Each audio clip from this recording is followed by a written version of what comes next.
Deh, mau lanjutan? Bismillahirrahmanirrahim. Assalamualaikum warahmatullahi wabarakatuh. Alhamdulillah teman-teman, hari ini kita bisa bermuajah kembali, bisa bertemu kembali di materi fisika. Nah, untuk kali ini Kakak mau membahas materi tentang usaha dan energi. Nah, okay, if we talking about usaha dan energi, okay, let's we start from usaha. Okay, what's the meaning of usaha gitu? Usaha kalau misalnya kita apa ya? Kita kita artikan dalam sehari-hari ya usaha ya kerja gitu kan ya. Ya usaha berarti seseorang berusaha misalnya berusaha bekerja atau berusaha mendorong sesuatu, berusaha mengangkat sesuatu gitu kan. Itu dikatakan usaha. Nah, ada sedikit perbedaan usaha yang kita kenal dalam kehidupan sehari-hari dengan usaha dalam fisika itu sendiri. Nah, teman-teman kalau dalam fisika usaha itu merupakan gaya yang menghasilkan perpindahan. Dengan catatan berarti usaha itu tidak bernilai jika gaya tersebut tidak menghasilkan perpindahan. Maksudnya gimana? Jadi gini, kalau misalnya dalam kehidupan sehari-hari gitu ya, seseorang sedang berusaha untuk menjadi juara pada lomba sepak bola misalnya. Atau satu tim sedang berusaha menjadi juara pada kegiatan sepak bola. Kemudian dia tidak menang, tapi orang-orang di sekitar mengatakan bahwa tim tersebut telah berusaha ya. Perihal menang atau tidak ya itu gak masalah, yang penting sudah berusaha. Itu dalam kehidupan sehari-hari. Tapi kalau misalnya di fisika dikatakan usaha itu jika ada hasilnya, jika ada hal yang berubah. Jika tidak ada yang berubah, jika tidak ada hasilnya, maka berarti hal tersebut tidak dikatakan usaha. Contoh, jika ada seseorang ingin mendorong sebuah mobil, misalnya dia ingin mendorong sebuah mobil truk gitu, truk atau mobil yang sangat besar atau bis gitu ya, dia ingin mendorong sebuah bis dan sendirian dia berusaha mendorong bis tersebut sampai dia berkeringat sampai berjam-jam dan ternyata bis tersebut tidak berpindah 1 senti pun, maka walaupun dia sudah berkeringat, walaupun dia sudah kehabisan tenaga, maka itu tidak dikatakan sebagai usaha. Gitu ya. So, usaha akan ada ketika ada perpindahan, ketika ada perubahan. Itu dalam fisika. Memang nggak menghargai usaha banget sih. Jadi kalau di fisika itu nggak ngelihat seberapa besar dia usaha, tapi melihatnya hanya seberapa besar hasilnya gitu. Gitu ya. Jadi jangan miskonsepsi nanti kalau ada soal misalnya suatu benda melakukan gaya pada seseorang melakukan gaya pada sebuah benda dengan gaya sebesar 1000 Newton, misalnya gede banget kan. Kemudian benda tersebut tidak berpindah sama sekali. Berapakah usahanya? Berarti usahanya nol besar. Tidak dikatakan melakukan usaha walaupun energi atau walaupun gaya yang dikeluarkannya 1000 Newton. Why? Because he not a change gitu. Tidak ada perubahan di sana. Oke, teman-teman, dalam satuan SI ini seperti yang teman-teman tahu di sini satuan internasional. Jadi satuan yang diakui oleh seluruh dunia gitu ya. Satuan usaha itu merupakan dalam SI satuan usaha itu ini salah nih. Dalam SI satuan usaha itu Newton ya. Newton itu dari mana? Perkalian antara gaya dan perpindahan. Jadi usaha itu dihasilkan dari perkalian dot ya. Bedakan perkalian dot dan cross. Kita sudah belajar ini di vektor. Jadi perkalian dot, perkalian antara gaya dan perpindahan. Jadi melihat dari matematis ini ternyata betul. Seberapa besar pun seberapa besar pun gaya yang kita berikan, selama tidak ada perpindahan, maka ternyata kan berapapun dikali 0 hasilnya 0, maka dikatakan usahanya juga 0 gitu ya. Ingat usaha berarti usaha sama dengan W sama dengan F dikali S. W sama dengan F dikali CS. Apa itu W? W itu adalah usaha. W, mana W? W itu usaha, satuannya Joule ya. Joule di sini menghargai penemu menghargai salah satu ilmuwan yang membahas usaha, yaitu James Prescott Joule. Atau bisa juga kalau misalnya kita bersandar pada satuan SI, F itu kan satuannya Newton dan S itu satuan SI-nya meter, maka usaha juga dapat dapat ditulis dalam satuan Newton meter. Jadi teman-teman mau nulisnya nanti satuannya Newton meter, nm, ataupun misalnya Joule, itu sama saja. Itu benar ya. Jangan lupa menulis satuan dalam setiap mengerjakan soal, karena itu penting banget. Oke, kemudian ini WF dikali S. Ketika gimana? Ketika tidak terbentuk sudut. Di sini F adalah gaya. Satuan gaya F, satuannya Newton, dan perpindahan yaitu S. Gitu ya. W itu adalah usaha, F itu adalah gaya, dan S itu adalah perpindahan. Nah, tadi kan WFS aja. Ketika apa? Ketika tidak terbentuk sudut. Nah, di sini kasusnya bagaimana kalau misalnya terbentuk sudut, gitu kan? Bagaimana misalnya kalau terbentuk sudut? Nah, teman-teman, kalau misalnya terbentuk sudut, okay, like this, nah, like a picture, teman-teman bisa lihat gambarnya di sini. Sebentar, ini kenapa nggak digedein ya? Sorry, I'm forget. Oke, teman-teman. Nah, seperti gambar ini, di sini ada seseorang mungkin entah si A, si B, kita anggap misalnya ini example, the name is Budi gitu ya. Ini misalnya namanya Budi. Budi ini sedang mengangkat peti. Teman-teman, kita jangan memaksakan usaha itu selalu lurus dengan dengan lengannya atau dengan jaraknya. Ini kan logikanya kalau mau lurus kan si Budi itu harus nariknya kayak gini kan, panah yang merah yang ini. Nah, berarti kalau nariknya harus lurus kayak gini, dia nggak berdiri dong, tapi dia jongkok gitu. Kebayang sih, sulit gitu, agak sulit menarik sebuah benda yang cukup berat dan kita dalam keadaan jongkok gitu. Makanya usaha bisa kita lakukan dalam keadaan apapun dan boleh membentuk sudut gitu. Nah, si Budi menariknya seperti ini. Nah, dan ini ternyata teman-teman tidak lurus. Nah, ini tidak lurus, tapi membentuk sudut terhadap garis yang seharusnya lurus sebesar alfa. Nah, karena kita di matematika harusnya sudah belajar trigonometri, insya Allah teman-teman sudah belajar ya. Ketika sebuah sebuah vektor misalnya atau sebuah garis kita tarik menuju sumbu X atau mendekat di sudut, itu berarti cos ya. Oke, di sini coba bentar, wait. Kita tulis ya, takutnya lupa. Teman-teman, jadi kalau misalnya mendekati sudut, ditariknya itu mendekati sudut berarti cos, menjauhi sudut berarti sin, gitu ya. Itu aturan yang memang itu dari kakak sih, biar enak aja gitu. Tapi ini memang berdasarkan aturan trigonometri yang ada sebetulnya.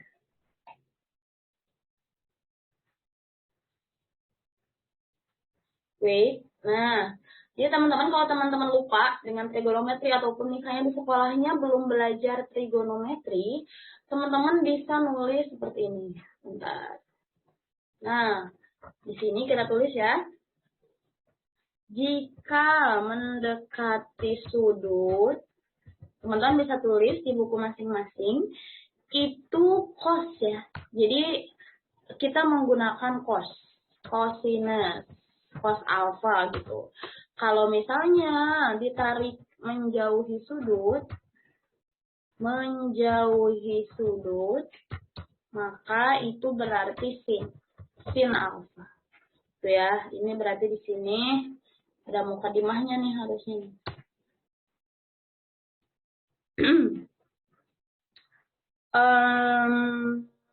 Apa nih? Jika ditarik ya. Jika ditarik. Nah, jika ditarik mendekati sudut itu cos, dan jika ditarik menjauhi sudut itu sin. Oke, untuk lebih jelasnya kita lihat lagi gambar yang ini ya. Oke, kita lihat lagi gambar yang ini, teman-teman. Nah, Karena ini ditariknya mendekati sudut, melewati sudut, maka berarti cos alfa. Maka berarti kalau misalnya sebuah gaya membentuk sudut, nanti penyelesaiannya tidak hanya WF kali S, maka nanti ada tambahan W sama dengan F cos theta. Kenapa F cos theta? Karena F-nya ditarik mendekati sudut, maka menjadi F cos alfa atau cos theta boleh dikali S. Kemudian berlaku juga aturan usaha yang dilakukan oleh suatu gaya. Teman-teman bisa baca di PowerPoint-nya. Usaha yang dilakukan suatu gaya itu ternyata teman-teman berbanding lurus dengan besarnya gaya dan juga berbanding lurus dengan perpindahan benda. Artinya semakin besar gayanya, semakin besar juga perpindahannya, maka usahanya akan semakin besar. Dan juga bergantung pada sudut antara arah gaya dan perpindahan. Oke, next. Nah, teman-teman, selain usaha itu dapat dihitung menggunakan rumus W sama dengan F dikali S, gitu kan. Nah, ada soal yang memang di soal tersebut tidak ada angka-angkanya, tapi hanya ada grafik F terhadap S. Nah, jika ada soal tidak diketahui gayanya berapa, kemudian tidak diketahui juga jaraknya berapa, tapi hanya disajikan bentuk grafik seperti ini, maka berarti cara menghitung gayanya adalah menghitung usaha dari grafik gaya dan perpindahan. Nah, maka cara menghitung gayanya itu adalah dengan menghitung luas bangun. Teman-teman lihat tulisan yang warna ungu. Menghitung luas bangun yang dibatasi garis grafik dengan sumbu mendatar S. Oke, for example. Nah, ini kan ada gambar seperti ini. Wait, oke. No. Nah, ada gambar seperti ini, teman-teman. Nah, lihat di sini ada warna biru. Di sini kan ada garis FF kan, kemudian di bawahnya diarsir. Nah, yang warna biru. Nah, berarti teman-teman tinggal menghitung. Kebetulan ini luasnya persegi panjang, berarti tinggal hitung luas persegi panjangnya berapa. So, we can get the value of usaha, gitu ya. Kita dapat nilai dari usaha tersebut. Oke. Kemudian, wait, sebelum kita masuk ke daya, kita lihat dulu contoh soal untuk usaha biar teman-teman lebih paham. Kayak ini contoh soal untuk usaha. Di sini diketahui dua buah gaya F1 dan F2 bekerja pada benda bermasa 10 kg. Oke. Oh ya, tadi belum dibahas ya. Jadi kalau misalnya gayanya lebih dari 1, misalnya ada 2, 3, 4, 5, ya nggak apa-apa. Tinggal teman-teman jumlahkan gayanya. Kita sudah belajar ini di hukum Newton tentang gerakan. Nah, jadi kalau misalnya lebih dari 1 gaya, udah jumlahkan gayanya dengan aturan. Kalau ke kanan gayanya positif, kalau ke kiri gayanya negatif, gitu ya. Oke, kemudian tulis deh ya di sini, takut lupa. Nih, jika terdapat lebih dari satu gaya, maka tinggal dijumlahkan gayanya.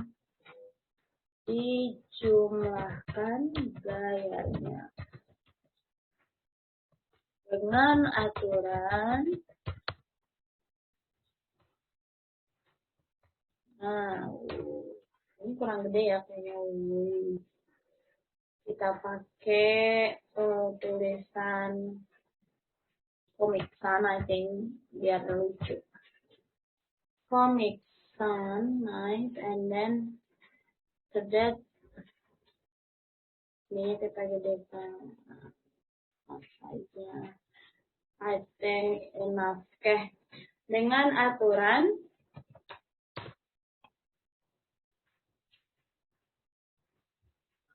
nah, jika arahnya ke kanan, itu bisa kita tulis positif. Kemudian, jika arahnya ke kiri, itu bisa kita tentukan nilainya negatif. Gitu ya, teman-teman boleh tulis. Jadi jika terdapat lebih dari satu gaya, maka teman-teman tinggal jumlahkan gaya-gayanya dengan aturan jika arahnya ke kanan berarti positif, jika arahnya ke kiri berarti negatif. Oke, next kita lanjut dari ini ya. Nah, teman-teman di sini ada contoh soal seperti ini. Jika dua buah gaya F1 dan F2 bekerja pada benda bermassa 10 kg, seperti pada gambar. Di sini F2 arahnya ke kiri, besarnya 10 Newton, dan F1 arahnya ke kanan, besarnya 60 Newton, tapi membentuk sudut sebesar 60 derajat. Jika benda berpindah sejauh 5 meter, nah berarti S-nya 5 meter, maka usaha yang dilakukan oleh gaya-gaya tersebut adalah, berarti pertama kita tulis dulu harusnya di sini W sama dengan W sama dengan sigma F dikali S gitu ya, atau ini di sini nih di bawah W sama dengan F kali S. Tapi sebelumnya kalau di cara penyelesaian di PowerPoint, F-nya itu dicari dulu gitu. Resultannya F, sigma F, ini sigma F ya harusnya ya. Sigma F sama dengan, ingat, kalau ke kiri negatif, ke kanan positif. Oke, kita tulis yang positif dulu. Di sini kan yang positif berarti yang ini kan ke kanan. F1 kebetulan membentuk sudut. Kita tarik mendekati sudut, maka menjadi F1 cos theta dikurang dikurangi F2. F2-nya 10 Newton ke kiri. Berarti min kan? Min F2. Oke, kita tulis angkanya. F1 berapa angkanya? 60 dikali cos theta. Theta-nya kan ini sebesar 60. Berarti cos 60 derajat dikurangi F2. F2-nya 10.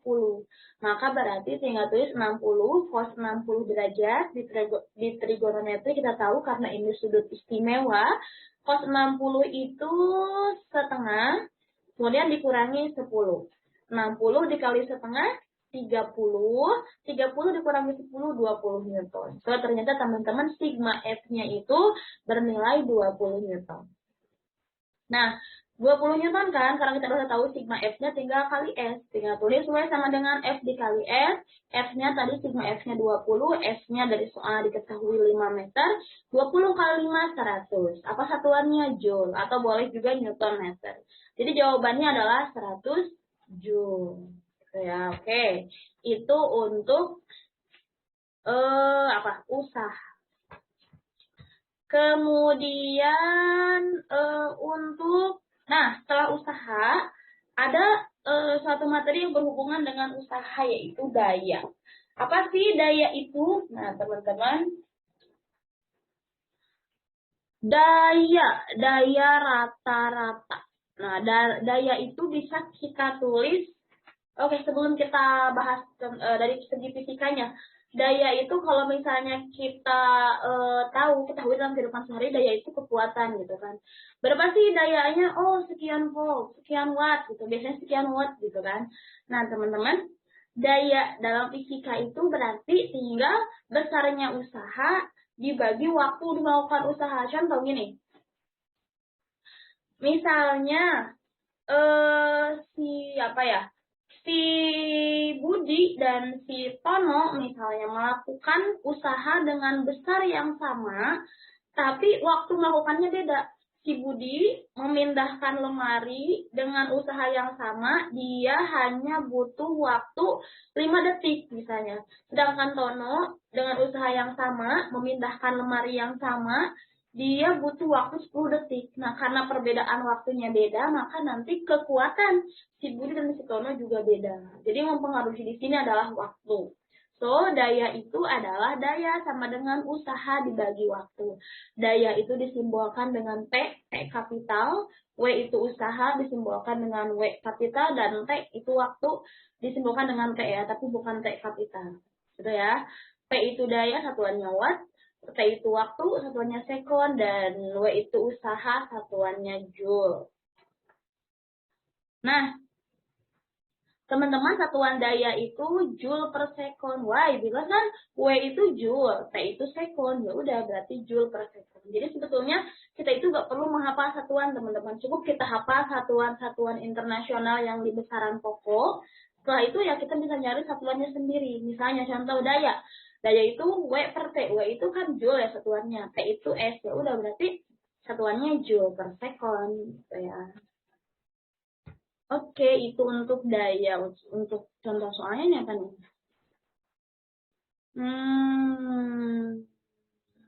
Oke.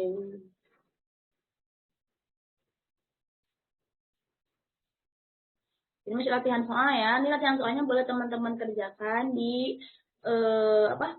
Di rumah masing-masing. Silakan teman-teman kerjakan untuk mengasah kemampuan teman-teman tentang daya. Kalau misalnya teman-teman mau contoh soal tentang daya, coba ini ya tuliskan. Kakak buatkan misalnya contoh soalnya seperti ini. Wait. Oke. Next. Nah, misalnya contoh soal daya.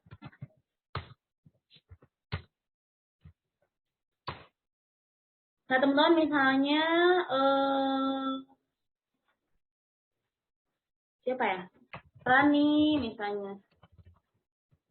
Rani melakukan usaha sebesar 500 joule 500 J dalam waktu 5 sekon.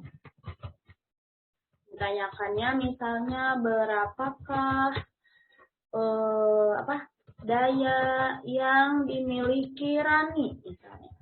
Yang dimiliki Rani. Nah, berarti teman-teman tinggal kita tulis di sini kan diketahui apa nih? W-nya usahanya sama dengan berapa? 500 joule. Kapital ya, joule. Kemudian diketahui juga di sini apa? S ya, waktunya. No, kapital. Come on. S. S-nya itu 5 sekon. 5 sekon. Nah, yang ditanyakan di sini adalah berapakah dayanya, tuh kan? Maka berarti tinggal kita jawab W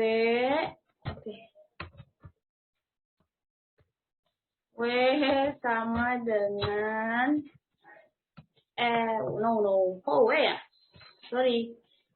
Oh my god. P ya, P not W. Come on. Berarti P sama dengan W pernya gini aja, per T, gitu kan? Berarti sama dengan W-nya itu berapa tadi?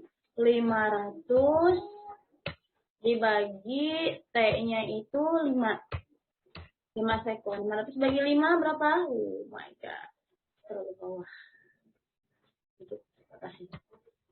Nah, berarti 500 dibagi 5 adalah 100. Oh, berarti jawabannya adalah 100 watt ya. Watt atau bisa juga joule atau 100 joule per second. Itu ya contohnya. Ini contoh untuk daya. Oke, itu materi tentang usaha. Selesai materi untuk usaha. Jadi usaha itu perkalian antara gaya dan perpindahan. Kalau misalnya ada sudut, berarti teman-teman tinggal masukkan sudutnya. Kalau misalnya si gayanya itu ditarik mendekati sudut, maka berarti F cos theta. Kalau menjauhi sudut berarti F sin theta. Kemudian jika lebih dari satu gaya ya gampang, berarti teman-teman tinggal jumlahkan gayanya dengan aturan kalau misalnya F-nya ke kanan berarti positif, F-nya ke kiri berarti negatif. Gitu ya, itu untuk usaha. Oke, next kita lanjut ke materi tentang energi. Nah, biasanya ini satu materi sebenarnya usaha dan energi. Nah, teman-teman, secara singkat, energi itu dapat diartikan sebagai kemampuan untuk melakukan usaha atau kerja. Jadi memang masih ada hubungannya antara usaha dan energi. Jadi seseorang bisa melakukan usaha jika dia punya energi. Mobil, alhamdulillah ada. Jika misalnya mobil bergerak, kenapa bisa bergerak? Ya berarti karena ada energinya. Dari mana? Dari bensin salah satunya. Kenapa manusia bisa berjalan? He have energi gitu kan, dia punya energi dari makanan dan lain sebagainya. Ya, jadi sebuah benda itu bisa bergerak berarti dia punya energi. Itu hubungan secara secara kasat matanya.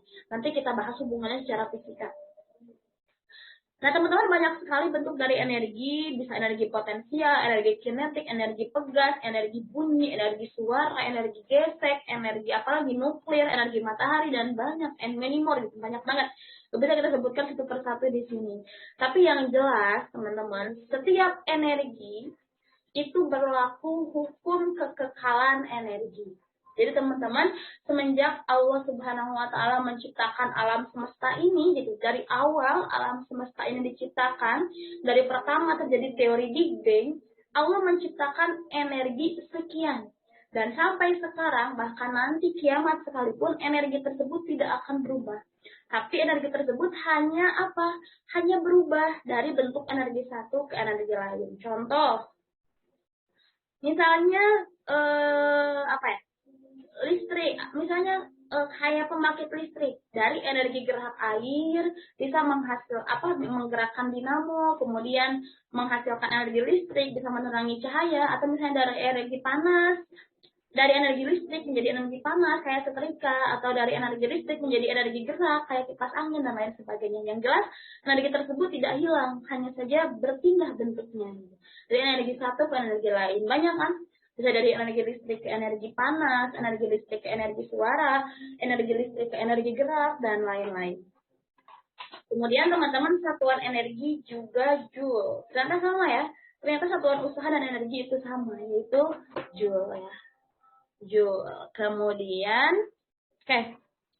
kita bahas hubungan. Tapi nih, yang di fisika yang akan kita bahas di sini itu hanya sebatas energi-energi yang memang diperhitung energi-energi yang memang secara mekanik gitu. Jadi energi kinetik, energi dan energi potensial, dan juga terakhir energi mekanik. Nah, apa sih teman-teman? Kita bahas satu dulu ya. Energi kinetik. Jadi sebelum kita bahas usaha dan energi kinetik, kita bahas dulu energi kinetiknya itu sendiri. Teman-teman, energi kinetik. Oke, tambahan di sini ya. Baik.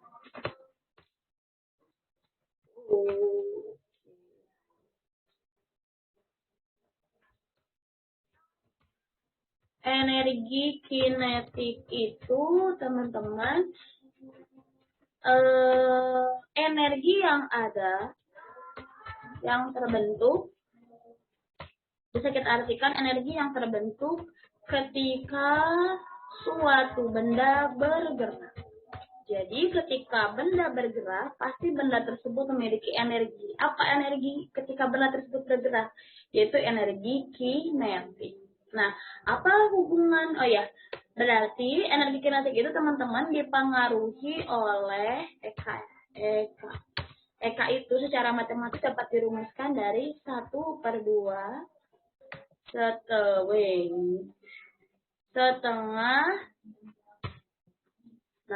setengah M massa dikali kecepatan, dan kecepatannya itu dikuadratkan. Itu ya, itu secara matematis Eka itu setengah mt kuadrat. Dengan Eka itu teman-teman merupakan singkatan dari energi kinetik. Energi kinetik, satuannya itu joule. Kemudian M itu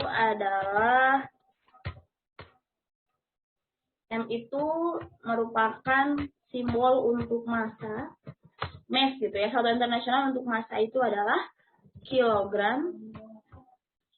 Kemudian V itu adalah velocity. Velocity itu apa sih? Kecepatan.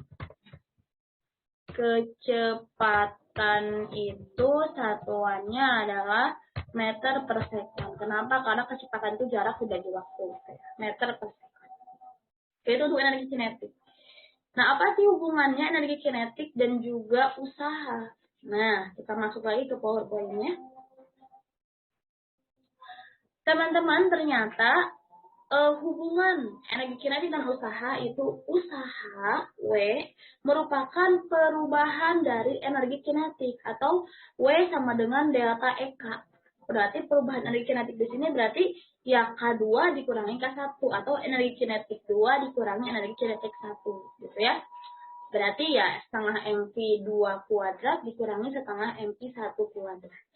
Nah, teman-teman, usaha yang dilakukan benda akan mengakibatkan perubahan energi kinetik dari benda tersebut. Ya, kita sudah bahas tadi. Oke, next. Setelah energi kinetik, energi potensial. Nah, teman-teman, berbicara masalah energi potensial itu dibagi dua.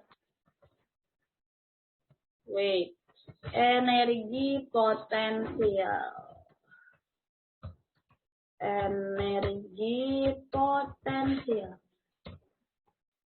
Nah, energi potensial itu terdapat dua jenis ya. Ada dua jenis.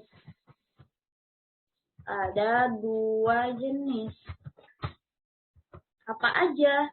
Satu,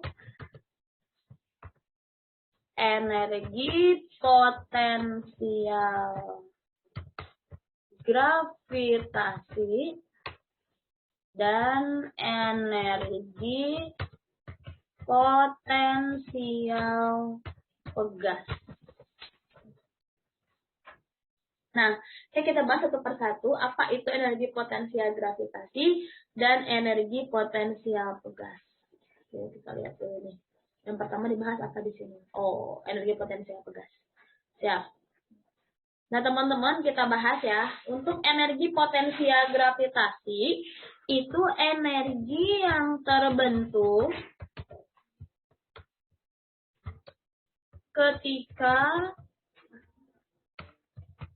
ketika benda mempunyai ketinggian atau kedalaman. Jadi kuncinya ada di ketinggian atau kedalaman. Jadi ketika benda tersebut misalnya tidak punya ketinggian, maksudnya ketinggiannya 0 gitu ya, maka he not have energy. Jadi tidak ada energi gitu. Nah, dapat secara matematis energi potensial gravitasi atau bisa kita singkat dengan EP itu dapat dirumuskan dengan massa dikali gravitasi dikali ketinggian. Jadi yang mempengaruhi itu kan kalau massa gravitasi ada ya. Gravitasi itu pasti selalu ada di bumi. Nah, kalau misalnya ketinggiannya 0, berapapun massanya, dia nggak punya energi potensial gitu. Selama dia nggak punya ketinggian atau kedalaman. Oke, kita tulis deh di sini. Misalnya, dengan catatan EP itu adalah energi potensial.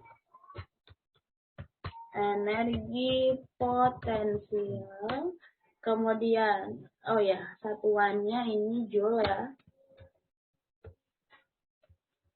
Kemudian M itu adalah simbol untuk apa tadi? Massa, betul. Kemudian G itu merupakan simbol untuk percepatan gravitasi. Kemudian H itu merupakan simbol untuk ketinggian atau kedalaman. Oke, untuk percepatan, untuk massa satuan SI-nya kita tahu kilogram. Kemudian untuk percepatan gravitasi kita tahu satuannya adalah meter per sekon pangkat 2.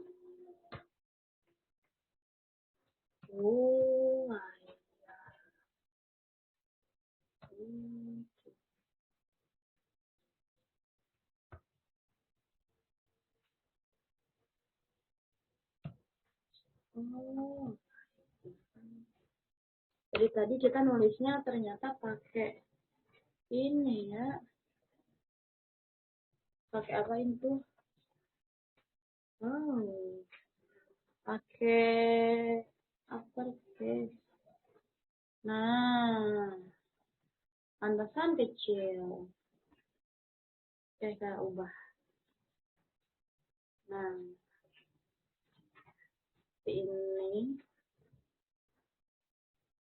Kemudian ini pun sama. Tadi salah.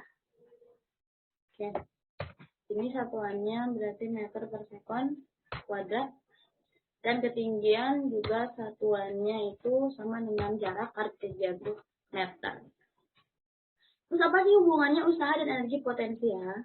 Nah, ternyata teman-teman hubungan antara usaha dan energi potensial itu merupakan usaha itu ternyata sama perubahan energi potensial.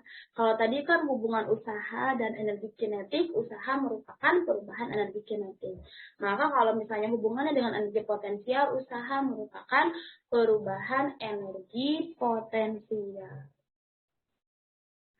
Nah, berarti kita tulis di sini W sama dengan delta EP, gitu kan. Berarti EP1 dikurangi EP2, atau boleh EP2 dikurangi EP1. Yang jelas pokoknya nilai EP yang besar dikurangi EP yang kecil, gitu ya. Oke, ada surat. Oke. Kemudian satu lagi, energi potensial pegas. Energi potensial pegas.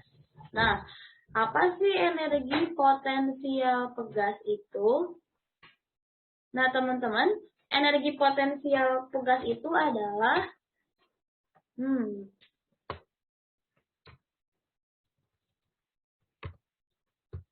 energi yang terbentuk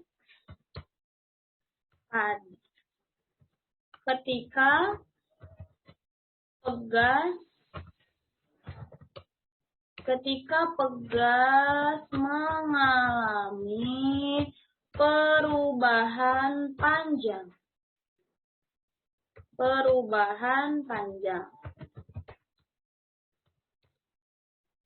Nah, jadi misalnya si pegasnya misalnya berubah, yang asalnya misalnya pegasnya ditarik gitu kan, direnggangkan atau misalnya dirapatkan, kan berarti panjang pegasnya berubah. Maka nanti akan ada energi potensial atau energi pemulih gitu ya.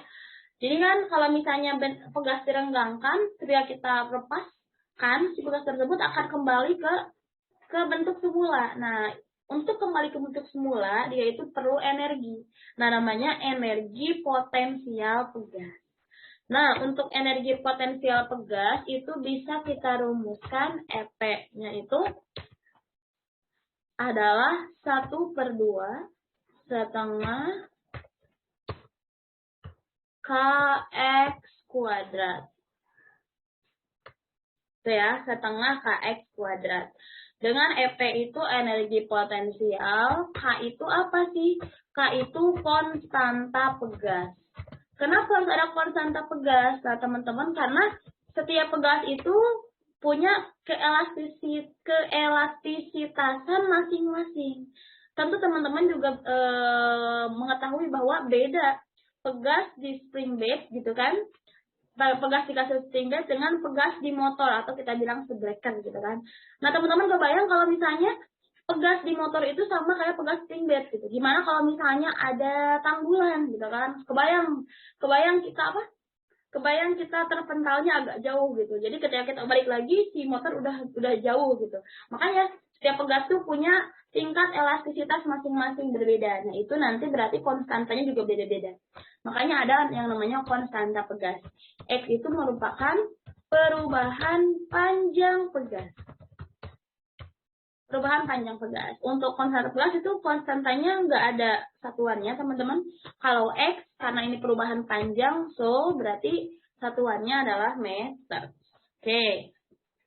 Terus apa sih hubungannya usaha dan energi potensial pegas? Ternyata sama aja. Hubungan antara usaha dan energi potensial pegas itu, usaha merupakan perubahan energi potensial pegas. gitu ya. Atau potensial pegas 1 dikurangi potensial pegas 2, atau potensial pegas yang besar dikurangi potensial pegas yang kecil. Tuh.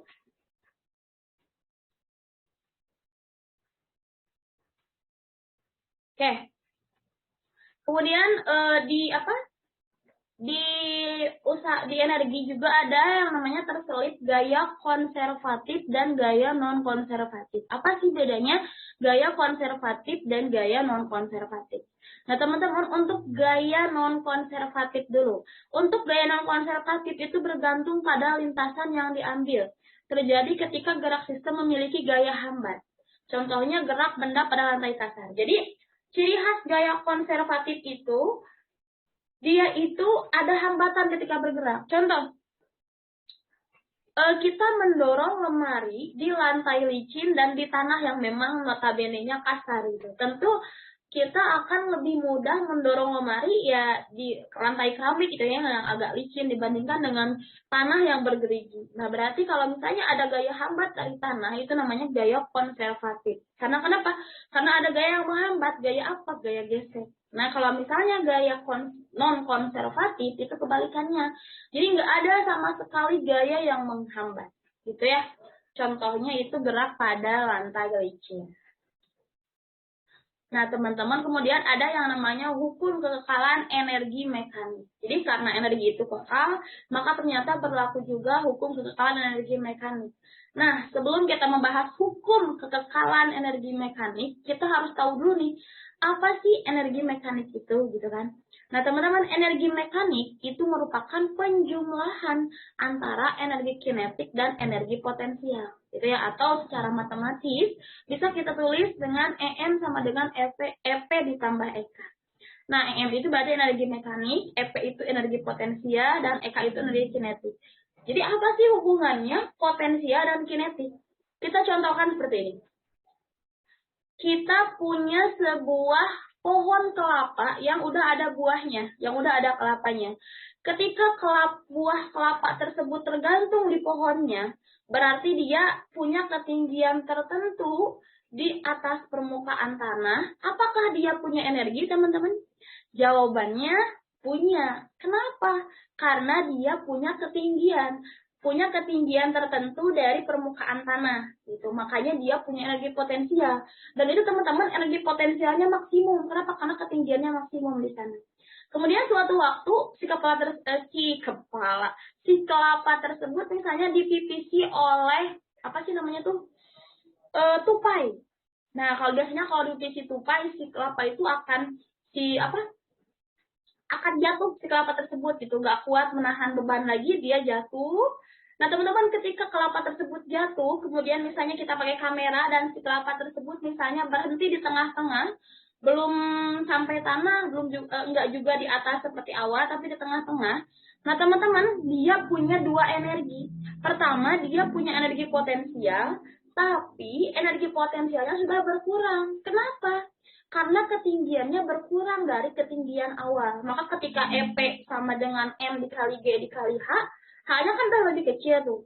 Berarti energi potensialnya berkurang. Pertanyaannya, sebagian energi potensialnya pergi kemana?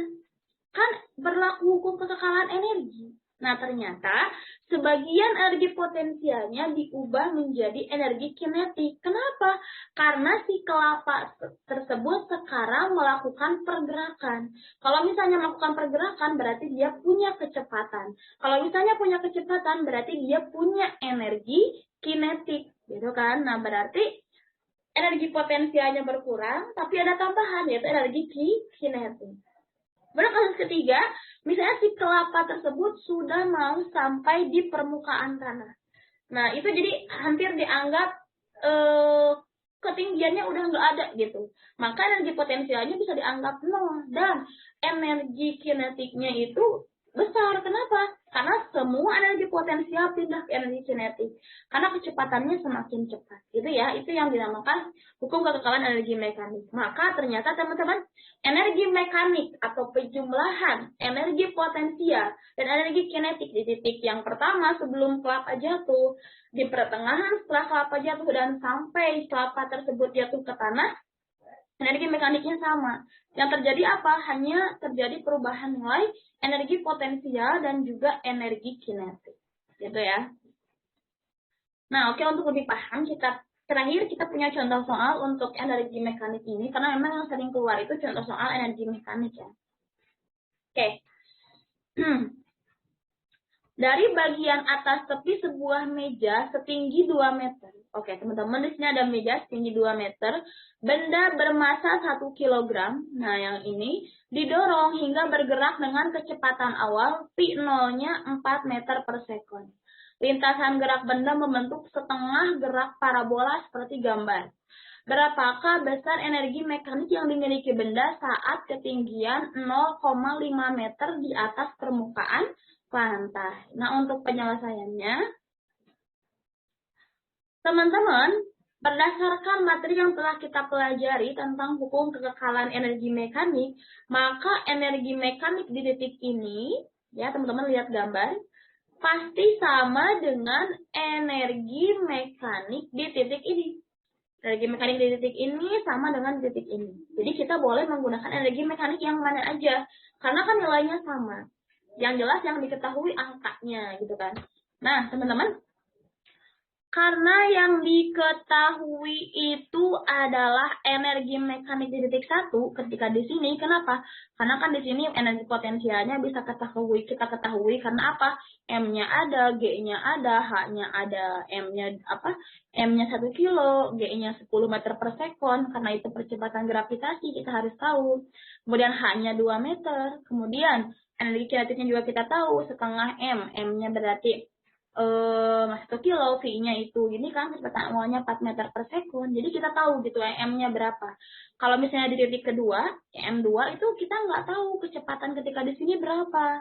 Walaupun ketinggiannya ada, maka kita bisa menggunakan energi mekanik di titik ini aja. Kenapa? Karena semuanya sudah diketahui. Oke ya. Berarti caranya H1 diketahui 2 meter tadi kan ya.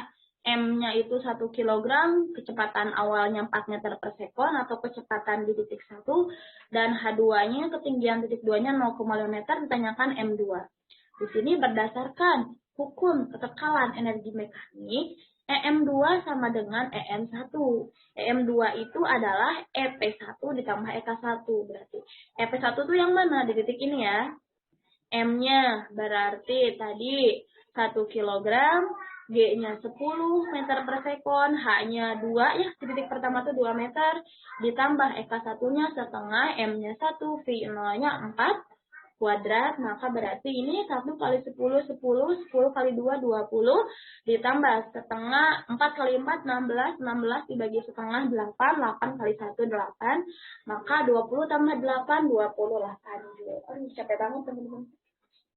Jadi ternyata nilai energi mekanik baik itu di titik 1 ataupun titik 2 jawabannya 28 Joule ya. Kenapa? Karena satuan energi itu semuanya Joule sama dengan satuan usaha.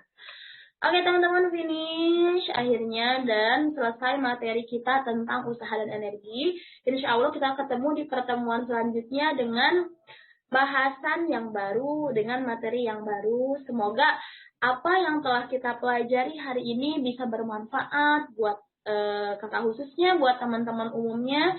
Semoga bisa menambah keberkahan juga bagi kita. Ingat, tetap luruskan niat, niatkan apapun yang kita pelajari, niatkan karena memang kita mempelajari ilmunya Allah. Fisika itu termasuk salah satu ilmu kauniyahnya Allah. Ayat kauniyahnya Allah. Ayat itu ada 2 ya. Ada ayat kauliyah, ada ayat kauniyah. Kauliyah itu langsung dalam Al-Quran. Kauniyah itu berarti kita mempelajari kebesaran-kebesaran Allah. Oke teman-teman, terima kasih. Wabillahi taufiq wal hidayah wal afu minkum. Wassalamualaikum warahmatullahi wabarakatuh. Oke.